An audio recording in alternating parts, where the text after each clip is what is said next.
10절에서 24절에 있는 말씀, 그리스도인의 결혼 생활 두 번째 시간입니다. 그리스도인의 결혼 생활. 결혼은 생애에 있어서 가장 중요한 결정이라고 할 수 있죠. 그래서 러시아 속담에 보게 되면 군대에 입대할 때 한 번 기도하고 바다에 나갈 때는 두 번 기도하고 결혼할 때는 세 번 기도하라, 이런 말이 이제 있을 만큼 아주 결혼을 중요한 그런 것으로 우리에게 이제 말씀하고 있죠. 군대를 복무해 본 우리 분들은 아시겠지만 군 복무는 위험한 일이죠. 고된 훈련으로 인해서 부상을 당하는 경우도 빈번하고, 또 위험한 무기를 다루다가 사고를 당하게 되면 큰 사고로 이제 이어질 수 있기 때문에 사실 우리 자녀들이 군대를 가게 된다 그럴 때 참 노심초사하지 않을 수 없는 그러한 일들이 이제 군 복무 아니겠습니까? 그래서 군대를 갈 때는 꼭 기도하는 마음으로 정말 간절히 하나님의 은혜를 바라고 하나님의 돌보심을 바라는 그 마음으로 기도하면서 입대를 해야 된다, 이렇게 이제 이야기를 하고 있죠. 바다에 나갈 때는 더 위험하기 때문에 더 한 번 더 기도하라, 이렇게 한 것 아니겠습니까? 바다는 급변하죠. 아침 저녁 날씨가 다르고 또 어디 의지할 데가 없지 않습니까? 바다에 나가면 작은 사고도 큰 피해로 이제 이어지게 되는 것이 바다 아니겠습니까? 제가 지난번에 일했던 사역했던 그 곳에도 이제 바닷가였는데 1년에 그 항구에 배가 한 200여 척 이렇게 됩니다. 이제 그 문어 잡는 배들이 한 100여 척 있고, 그물을 던져서 이제 하는 배들이 또 한 100여 척 있고, 그래서 200여 척이 있는데 한 1년에 한 차례씩 꼭 사고가 나는데 인사사고가 납니다. 인사사고. 그러니까 이제 배에서 떨어지면 배는 그냥 그 속도에 의해서 이렇게 나가게 되면 따라가지를 못합니다. 사람이 올라가지도 못합니다. 이 몸에 물이 젖어가지고 근해안에서 사고가 일어나도 사실 뭐 진짜 10건 중에 7, 8건은 이렇게 인사사고로 이제 이루어지기 때문에 굉장히 위험하죠. 그런데 군입대보다 항해보다 더 신중하게 결정해야 되는 것, 그게 결혼이다 그랬습니다. 결혼. 그러니까 결혼은 한 사람의 전생애가 걸린 일 아니겠습니까? 전생애가 걸려 있는 일, 같이 묶여서 하나로 묶여가지고 그냥 한평생 남은 인생을 다 그와 함께 걸어가야 되는 길이기 때문에 결혼은 그냥 쉽게 생각하면 안 된다. 신중하고 또 신중해야 되고, 기도하고 또 기도해야 되고, 그렇게 결혼을 해야 된다. 이게 그럴 만큼 결혼이 중대한 것 아니겠습니까? 결혼은 한 사람의 전생애가 걸려 있습니다. 결혼에 있어서 배우자를 동반자라고 하는데 그 뜻은 짝이 되어서 함께 가는 사람, 이런 뜻이잖아요. 그러니까 짝이 되어서 함께 계속해서 이 세상을 떠나는 그날까지 함께 걸어가는 사람이 배우자가 이제 되는 것이죠. 배우자는 서로가 서로에게 짝이 되어서 인생의 여정을 함께 이제 걸어가게 되는데, 오늘 이제 성경에도 보게 되면은 건강한 삶, 건강한 가정 이루어가야 되는 부분들에 대해서 계속해서 이제 말씀해 주고 계시는 거죠. 10절과 11절에 있는 말씀 읽고 계속해서 말씀 속에 남겨져 있는 하나님의 뜻 배워가도록 하겠습니다. 10절 11절 같이 읽겠습니다. 시작. 결혼한 자들에게 내가 명하노니 명하는 자는 내가 아니요 주시라. 여자는 남편에게서 갈라서지 말고 만일 갈라섰으면 그대로 지내든지 다시 그 남편과 화합하든지 하라. 남편도 아내를 버리지 말라. 아멘. 자, 오늘 성경이 우리에게 말씀하는 내용 중에 하나, 첫 번째는 무엇이냐면은 결혼을 했다면 이혼하지 말아라. 이게 이제 성경의 이제 말씀인 거죠. 흔히 사람들이 말하기를 결혼은 해도 후회하고 안 해도 후회한다, 이제 이런 이제 얘기들도 하지 않습니까? 그래서 결혼을 해도 후회 안 해도 후회한다고 한다면 하고 나서 후회하는 게 더 낫지 않냐? 결혼의 조금 긍정적인 측면에 대해서 이제 이야기를 하게 되죠. 그래서 이제 이런 그 사람들의 경험에서 나오는 말들을 보게 되면 혼자 사는 것도 어렵기는 하지만 혼자 살아가는 게 참 고독하잖아요. 이게 때가 돼서 이제 짝이 없는 그런 이제 상황이 되게 되면, 혹은 이제 먼저 배우자가 세상을 떠나서 이제 혼자 살게 되면 이제 인생이 참 외롭기도 하고 어디 이제 의지할 데가 이제 없는 것 아니겠습니까? 근데 이제 혼자 사는 것도 어렵지만 같이 사는 것도 쉽지는 않다. 그래서 이제 결혼은 해도 후회 안 해도 후회. 근데 이제 둘 다 후회할 것 같으면 하고 후회하는 게 더 낫지 않냐. 그래서 이제 결혼을 해라. 이렇게 이제 종종 이야기를 하게 되는데, 우리가 지난 시간에 살펴봤던 것처럼 결혼을 하게 되면 나 중심에서의 삶에서 배우자 중심의 삶으로 이제 전환되는 거죠. 결혼이라는 것 자체가 삶의 전환점을 시작하게 되는 건데, 내 중심적으로 살다가 결혼을 하게 되는 그 순간에는요, 배우자 중심, 그 중심적으로 그의 행복을 먼저 앞세우고 이제 하는 거죠. 내 행복은 내려놓고 배우자의 행복을 생각하면서 이제 결혼 생활을 이제 하게 되는 겁니다. 그래서 내가 가장 사랑하는 사람을 위해서 헌신하고 내 만족이 아니라 그의 만족을 위해서 살아가는 것, 이게 이제 성경적 결혼의 아주 중요한 부분인 것이죠. 그럼에도 불구하고 결혼 생활 속에는 또 이런저런 어려움들이 찾아오죠. 내가 배우자의 행복을 위해서 살기로 결혼해서 배우자의 행복을 생각 우선순위에 두고 배우자가 기뻐하는 일들을 하고 또 배우자가 싫어하는 일들은 또 하지 않고, 이제 그러면서 우리가 결혼 생활을 하게 되는데, 그 속에서도요 이제 이런저런 어려움이 찾아오게 된다는 거죠. 특별히 한쪽에서 자기의 책임을 다하지 않고 고스란히 모든 책임을 다른 한쪽이 떠안게 되게 될 때 이제 결혼 생활에 어려움이 찾아오게 되는 것이죠. 과거 우리 어머니들은 새벽부터 늦은 밤까지 일만 하는 경우들이 많았습니다. 그래서 옛날 어머니들은 참 고생을 많이 했죠. 아침에 일찍 일어나 아침밥을 준비하고 모두가 다 밥 먹으면 또 그 설거지를 다 하고 정리를 해야 되고, 또 농경사회를 할 때는 또 새참을 준비해 가지고 일하는 곳에 부지런히 가지고 나가서 일터로 가야 하고, 그 후에는 또 점심 만들어야죠. 틈틈이 빨래하지요. 집안 청소하고 애들 양육하고, 봄에는 봄의 일이 있고 여름엔 여름의 일이 있고 가을, 겨울 다 계절마다 이제 일이 있었던 것 아니겠습니까? 그래서 과거 우리 어머니들은 평생 자유와는 상관이 없는 그러한 삶을 살아오셨어요. 시부모에게 매여야 되고 또 남편에게 매여야 되고 또 자녀에게 매여야 되고, 유교 사상은 특별히 그런 것이 미덕인 것처럼 이렇게 이제 알려졌기 때문에 그냥 그것이 숙명이고 운명인 것처럼 받아들여서 이제 그런 삶을 살아가죠. 모든 그런 그 삶의 짐들을 다 떠안고 여성으로서 그 모든 짐들을 떠안고 살아가게 되는 그런 때가 있지 않았습니까? 물론 이제 오늘 이 시대는요, 이 시대의 여성들은 과거에 비해서는 사회적 지위가 좀 더 나아지기는 했지만, 그럼에도 불구하고 우리 사회가 변화에 대해서 발빠르게 대응하지 못하고 있기 때문에 여전히 갈등이 일어나고 또 이혼율도 급증하고 이렇게 있잖아요. 그래서 요즘 이제 결혼하는 사람들의 그 쌍에 결혼하는 분들의 수와 이혼하는 수가 거의 절반에 이르게 됩니다. 그러니까 두 쌍 중에 한 쌍은 이제 이혼하는 이러는 일들이 이제 있게 되죠.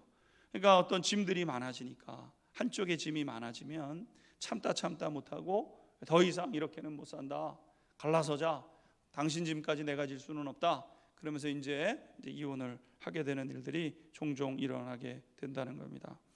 그러나 그럼에도 불구하고 우리가 가장 먼저 잊지 말아야 될 것은 이런 문제를 어떻게 해서든지 해결해 가면서 결혼 생활을 이어가야 된다, 이것이 성경의 가르침이죠.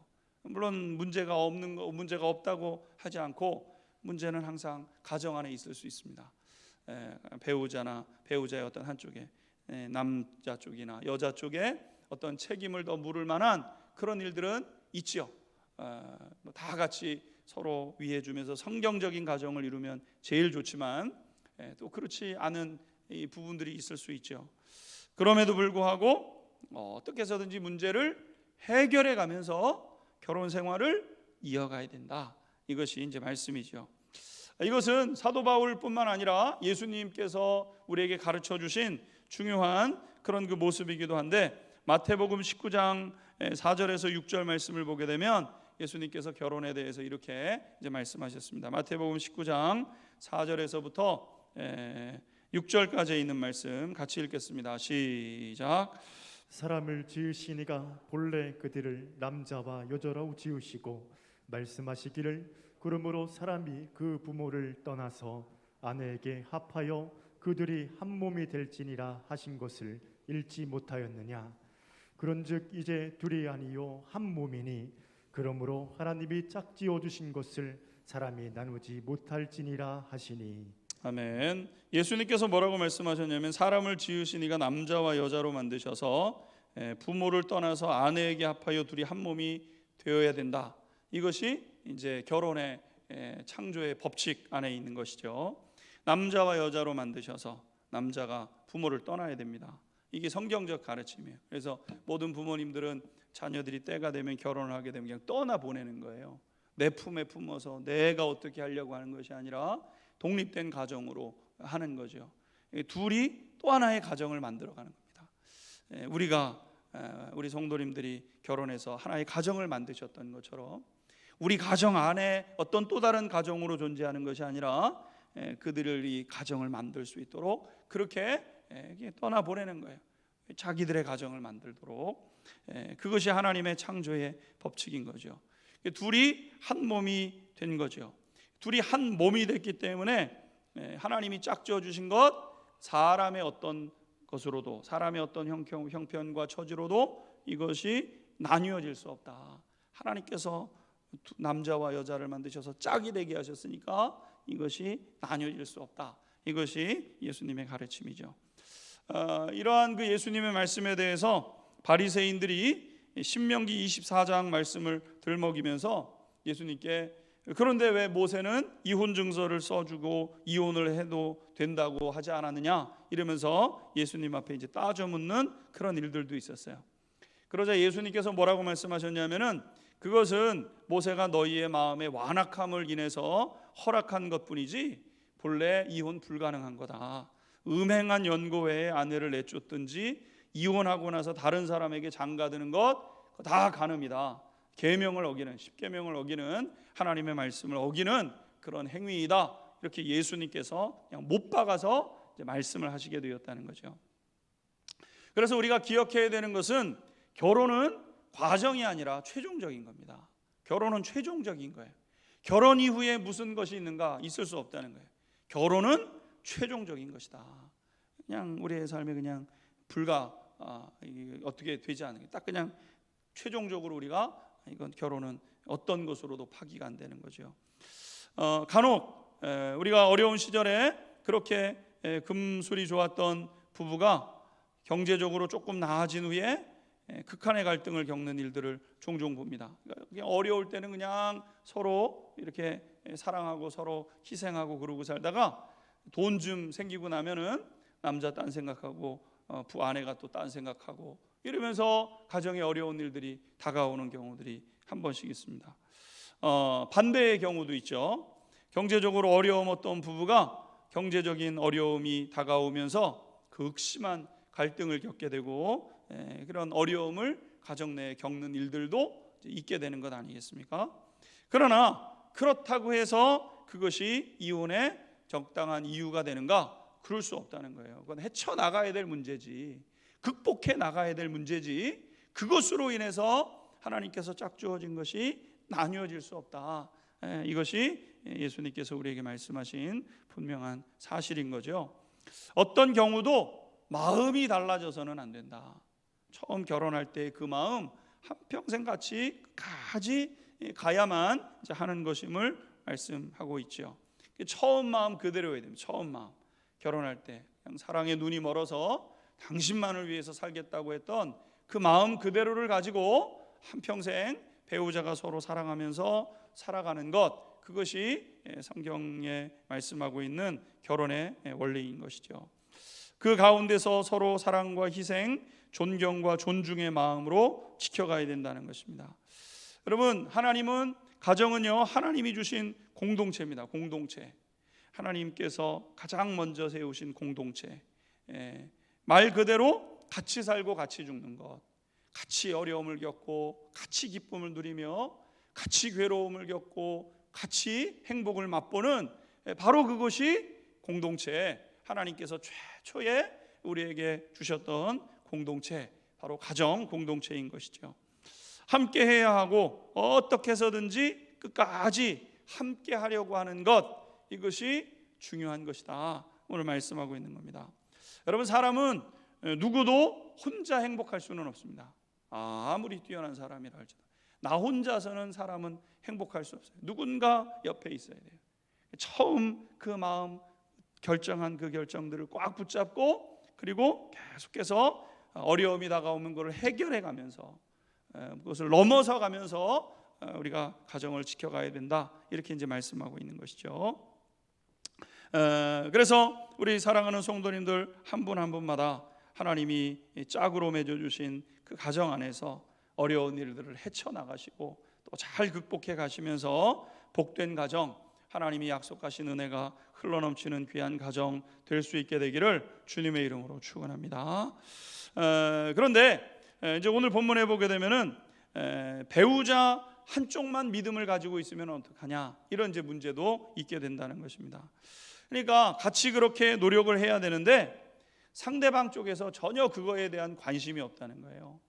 그러니까 남편은 남편으로서, 아내는 아내로서 자기 역할을 하면서 이렇게 가야 되는데, 한쪽에서는 그렇게 가정을 지키려고 애를 쓰고 노력을 하고 그렇게 인내하고 견뎌가는데, 다른 한쪽에서는 그것에 대한 전혀 관심이 없을 수 있다는 것 아니겠습니까? 어떻게 해야 되는가라는 겁니다. 아내는 믿음이 있는데 남편이 믿음이 없다거나, 반대로 남편이 믿음이 있는데 아내가 믿음이 없다면 어떻게 해야 되는가? 당신이나 믿어, 나는 그렇게 살기 싫어, 이렇게 얘기를 한다고 하면 그러면은 어떻게 해야 되는가? 라는 것이죠. 그럼에도 여전히 그리스도인들은 결혼 생활을 이어가야 된다, 이렇게 이제 말씀합니다. 12절 13절 계속해서 읽도록 하겠습니다. 본문 12절 13절입니다. 시작. 그 나머지 사람들에게 내가 말하노니 이는 주의 명령이 아니라, 만일 어떤 형제에게 믿지 아니하는 아내가 있어 남편과 함께 살기를 좋아하거든 그를 버리지 말며, 어떤 여자에게 믿지 아니하는 남편이 있어 아내와 함께 살기를 좋아하거든 그 남편을 버리지 말라. 아멘. 여전히 오늘 본문에 보게 되면은 남편과 함께 살기를 좋아하면 그를 버리지 말고, 아내와 함께 살기를 좋아하거든 그 남편을 버리지 말라, 갈라서지 말아라, 이렇게 이제 말씀하고 있는 거죠. 그리고 이 부분에 있어서는요, 이 선교적 의미가 또 담겨져 있다는 거예요. 그래서 믿는 한 사람을 통해서 온 가정이 구원을 받을 수 있다, 이렇게 이제 말씀하죠. 14절도 계속해서 읽도록 하겠습니다. 14절 읽겠습니다. 시작. 믿지 아니하는 남편이 아내로 말미암아 거룩하게 되고 믿지 아니하는 아내가 남편으로 말미암아 거룩하게 되나니, 그렇지 아니하면 너희 자녀도 깨끗하지 못하니라. 그러나 이제 거룩하니라. 아멘. 믿지 아니하는 남편이 아내로 말미암아 거룩하게 되고, 믿음이 없었던 남편이지만 이게 이제 된다는 거죠. 그러니까 먼저 믿은 사람이 사랑과 오래 참음으로 구원을 증거할 수 있게 되고, 그것으로 인해서 이제 온 가족들이 구원에 이르게 된다는 것이죠. 예수님께서 하나님 나라에 대해서 알려주실 때 비유로 말씀해 주신 것 중에 하나가, 하나님의 나라는 가루서말에 넣어진 누룩과도 같다, 이렇게 이제 말씀하셨습니다. 마태복음 13장 33절에 이런 말씀이 있는데, 천국은 마치 여자가 가루서말 속에 갖다 넣어 전부 부풀게 한 누룩과 같으니라, 이렇게 말씀하세요. 천국은 하나님께서 일하시고 하나님이 다스리시는 그 나라를 보게 되면 가루서말 속에 갖다 놓은 누룩이 조금 들어갔는데 시간이 지나니까 점점 퍼져가지고 누룩의 그 영향력이 다 이제 나타나게 되었다는 거죠. 예수님의 이 가르침을 보게 되면은 아주 연약해 보이지만 그 연약한 믿음을 통해서 전부가 변화될 수 있는 것이 하나님의 나라의 특징이다. 하나님의 나라의 특징은 무엇이냐면은 보잘것없어 보이고 힘없어 보이지만 그것을 통해서 전부에게 영향을 미칠 수 있는 그런 상황이 된다는 거죠. 한 사람이지만 믿음이 있는 그 한 사람을 통해서 전체가 변화될 수 있는 것, 이것이 바로 천국의 삶, 하나님 나라의 능력임을 이제 나타내고 있는 것이죠. 그래서 하나님은 우리가 먼저 믿은 하나님의 백성을 통해서 불신 가족이 가득한 곳에서 온 가족이 이제 구원을 얻는, 물론 굉장히 어렵죠. 굉장히 어렵습니다. 이거는 인가 구원은, 가족을 구원하는 것은요, 정말 어떻게 보면 한평생 헌신해요. 한평생. 쉽지 않습니다. 종종 이제 보게 되면은 어떤 남자나 어떤 여성이 굉장히 믿지 않는데 결혼하면 내가 잘하겠다고 막 하면은, 그래 저 영혼 불쌍하니까 내가 저 영혼 구원한다 셈치고, 내가 전도한다 셈치고, 내가 저 영혼 내가 불쌍해서 내가 결혼해 준다. 여러분, 결혼해 주는 것까지는 좋은데 어마어마한 대가를 지불할 각오를 하셔야 되잖아요. 쉽지 않습니다. 그러나 쉽지 않지만 불가능한 일은 아니죠. 그러니까 마음을 독하게 먹고 이제 그 일들을 집중하면서 나를 통해서 이루실 온 가족의 구원을 힘쓰고 그것을 이루면서 그것을 이제 이루어내야 된다는 것이죠. 실제적으로 사도행전에 보게 되면은 빌립보 간수의 가정에 이런 일이 일어나지 않았습니까? 빌립보 간수가 하나님을 모르던 사람이었는데 이 바울과 실라를 감옥에 가두었다가 지진이 나서 옥문이 다 열려지는 일이 있었어요. 그래서 이제 자기의 역할을 못했기 때문에 죽은 목숨과도 같다고 생각을 해서 자결을 하려고 그럴 때 바울과 실라가 말리지 않습니까? 죽지 말라. 우리 다 여기 있으니까 그렇게 목숨을 해하지 말라고. 이 사람이 깜짝 놀라서 왜 안 도망을 쳤나 그랬더니 그 이제 복음을 전하지 않습니까? 복음을 이제 전하게 되었죠. 이 사도행전 16장 말씀을 보게 되면은 이 빌립보 간수장이 먼저 구원을 받습니다. 복음을 받아들이고, 그리고 보면은 사도 바울이 이렇게 주 예수를 믿으라, 그리하면 너와 내 집이 구원을 얻으리라, 이렇게 주 예수를 믿게 되니까 얼마 지나지 않아서 온 가족들이 구원을 얻게 되었고, 마침내 빌립보 교회가 바로 그곳에서부터 이제 시작되었던 것 아니겠습니까? 그러니까 하나님 나라는 보잘것없어 보이는 아주 작은 가능성이었지만 거기에서부터 시작되고 또 완성되어져 가는 것을 이제 보게 되는 것이죠. 그래서 때때로 이 결혼 생활에 어려움을 겪을 수 있지만, 결혼 생활에 어려움을 겪을 수 있어요. 그러나 잘 참고 인내함으로 여러분 그것을 지켜가고 한 영혼을 구원하고자 하는 하나님의 뜻을 이루어가는 것이 필요로 하다는 것이죠.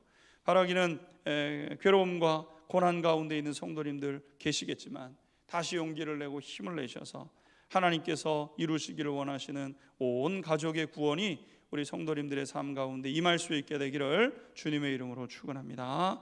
마지막으로 보게 되면은 나의 생각과 계산을 넘어서 일하시는 주님의 섭리 반드시 믿어야 된다는 거예요. 믿어야 된다. 그래서 17절부터 20절까지 이렇게 말씀하고 있는데요. 17절, 18절 두 절의 말씀 같이 한번 읽도록 하겠습니다. 17절, 18절 같이 읽겠습니다. 시작. 오직 주께서 각 사람에게 나눠주신 대로 하나님이 각 사람을 부르신 그대로 행하라. 내가 모든 교회에게서 이와 같이 명하노라. 할례자로서 부르심을 받은 자가 있느냐? 무할례자가 되지 말며 무할례자로 부르심을 받은 자가 있느냐? 할례를 받지 말라. 아멘. 19절도 보면 할례 받은 것 아무것도 아니고 할례 받지 아니 아무것도 아니고 그냥 하나님의 계명을 따르는 거다. 20절 보게 되면은 각 사람은 부르심을 받은 그 부르심 그대로 지내라. 부르심을 받은 그 형편과 그 상황 속에서 뭔가 하지 말고 하나님을 믿고 지켜가라, 이렇게 말씀하죠. 그러니까 하나님은 우리를 알고 부르셨고 알고 보내신다. 이게 더 선행되는 진리라는 거예요. 선행되는 진리. 내 형편과 어떤 상황에 대해서 막 갈등하고 번민할 필요가 없다는 거예요. 왜? 하나님께서 알고 부르셨고 알고 보내시는 하나님이시기 때문에. 그러니까 할례자로 부르심을 받았다면 무할례자가 될 필요가 없고, 종으로 부르심을 받았다고 한다면 자유자가 될 필요가 없다. 자유자로 부르심을 받았다면 내가 그리스도의 종임을 기억하면서 그대로 지내라. 우리는 하나님께서 무한한 지혜와 지식으로 우리를 보내셨다는 사실을 기억하고 그렇게 살아가야 된다는 거죠. 그러니까 여러분, 하나님은 우리의 짧은 생각까지도 사용하시는 하나님의 그 깊은 지혜를 신뢰해야 된다. 하나님은 우리의 짧은 생각까지도 사용하시잖아요. 사도 바울이 로마서 8장에 기록된 것처럼 하나님을 사랑하는 자 곧 그 뜻대로 부르심을 입은 사람들에게 모든 것을 합력하여 선을 이뤄내시는 분이 하나님이시다, 이렇게 말씀하시지 않았습니까? 그러니까 우리가 볼 때는 눈물도 있고 괴로움도 있고 실수도 있고 실패도 있고 심지어는 죄악도 있지만 어떻게 보면 참 연약해서 죄를 질 때도 있어요. 하나님은 그것까지도 사용하셔서 복되게 하시는 하나님, 우리의 상처와 우리의 괴로움마저도 사용하시고 우리의 형편과 처지를 다 아시고 그것을 통해서 일해 가시는 분이 하나님이시라는 것 아니겠습니까? 그러니까 하나님이 우리가 어느 곳에 있다는 것은 하나님이 우리의 삶에 이미 개입해 계신 분이고 그 하나님의 선하신 뜻과 하나님의 섭리가 그 안에 담겨져 있기 때문에 뭔가 어떤 변화를 가지고 오려고 하지 말고 그 안에서 변화를 이루고 좋은 것으로 바꿔가야 된다. 왜? 하나님께서 그 무한한 지혜로, 전능하신 지혜로 우리를 이끌어가고 계시기 때문에 그 하나님을 믿어야 된다, 이렇게 말씀하고 있는 거죠. 사랑하는 성도 여러분, 오늘 우리 성도님들이 어떤 형편에 처해 계신지요? 우리 성도님들의 가정은 어떠합니까? 여러분들의 자녀들의 가정은 어떠합니까? 어쩌면 그것이 굉장히 괴롭고 고통스러운 환경 가운데 있을 수도 있습니다. 결혼 생활이 다 행복하기를 바라지만 현실의 삶은 또 안 그럴 수도 있는 것 아니겠습니까? 가정이 불화로 인해서 고통을 당할 수도 있습니다. 하지만 우리 성도님들이 다시 한번 꽉 붙잡으셔야 될 것은 하나님께서 다 아시고 계시고 그래서 도우실 것이라는 그 믿음으로 꽉 붙잡고 이 삶의 여정을 걸어가셔야 된다는 거예요. 하나님 다 알고 계시다. 하나님 다 알고 계시죠. 하나님 다 알고 계시고 알고만 계시는 것이 아니라 도우실 것이고 하나님 나 도와주실 거다. 하나님 나 도와주실 것 믿습니다. 그러니까 우리가 사람을 보고 환경을 보는 게 아니라 전능하신 그 하나님, 나를 사랑하시는 하나님, 나를 복되게 하시기를 기뻐하시는 그 하나님을 꽉 붙잡고 한 걸음 한 걸음 인내하면서 믿음의 여정을 걸어가야 된다는 것이죠. 그 믿음이, 우리 성도님들의 그 믿음이 바로 그 믿음을 통해서 여러분들의 남편과 자녀와 여러분들의 시댁과 여러분들의 그 모든 본가 처가 다 이렇게 구원을 얻게 되는 이유가 되는 것이죠. 하나님은 우리의 모든 형편을 알고 계시고 그러나 하나님의 간절한 바람대로 모든 사람이 구원을 얻고 진리를 알기를 원하시는 그 일을 이루시기를 원하시는데 바로 먼저 믿은 주의 백성들, 먼저 은혜를 받은 사람들, 먼저 하나님 앞에 구속함을 받은 사람들이 잘 참고 기대하면서 견뎌가면서 인내로 우리가 그 삶을 감당해 갈 때 하나님께서 그 삶을 통해서 놀라운 구원의 역사를 이루게 되실 줄로 믿습니다. 믿음으로 우리 성도님들의 가정이 지켜내지고 마침내 하나님이 그 복된 가정을 통해서 주시기를 원하시는 그 놀라운 행복, 구원의 기쁨과 또 가정 안에 숨겨두신 참된 행복이 우리 사랑하는 안양중앙성결교회 모든 가족들의 삶 가운데 반드시 임하게 되기를 주님의 이름으로 축원합니다. 같이 찬양하고 기도하겠습니다. 오늘 우리가 같이 고백할